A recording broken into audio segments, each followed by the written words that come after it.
Hi everyone, যারা ইউকেতে asylum করতে চান বা এই ব্যাপারে জানতে চান তাদের জন্য এই ভিডিওটা। আসলে কয়েকদিন যাবত আমি অনেক কল পেয়েছি, টেক্সট পর আপনার ফেসবুকে বিভিন্ন লোকে আমাকে নক করছেন যে স্যার আমি ইউকেতে অ্যাসাইলাম করতে চাই, আমার লাইফ রিস্ক আছে। কেউ কেউ বলতেছেন যে তারা আপনারা পালিয়ে আছেন।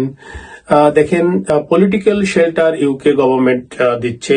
জেনুইন যারা পলিটিক্যাল শেল্টার চান বা তাদের লাইফ আন্ডার থ্রেট আছে পলিটিক্যালি, বা রাষ্ট্র তার এগেনস্টে আছে বা সরকার তার এগেনস্টে আছে, এই ধরনের লোকরা আপনার ইউকেতে পলিটিক্যাল অ্যাসাইলাম করতে পারবেন।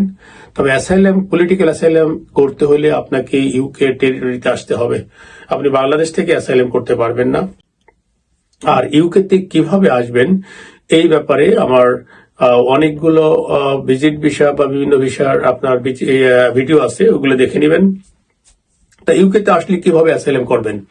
আপনি যখনই ইউকেতে পৌঁছাইবেন, আপনি পৌঁছবেন আপনার এয়ারপোর্টে, যখনই পৌঁছাবেন তখনই সঙ্গে সঙ্গে আপনি ওই কর্তৃপক্ষের কাছে আপনি অ্যাসাইলাম ক্লেম করবেন এবং তারা আপনাকে ওখান থেকে স্ক্রিনিং ইন্টারভিউ দেওয়ার পরে যদি আপনার কোনো বাসা থাকে সেখানে ছেড়ে দিবে আপনাকে, অথবা আপনাকে সেফ হোমে নিয়ে যাবে।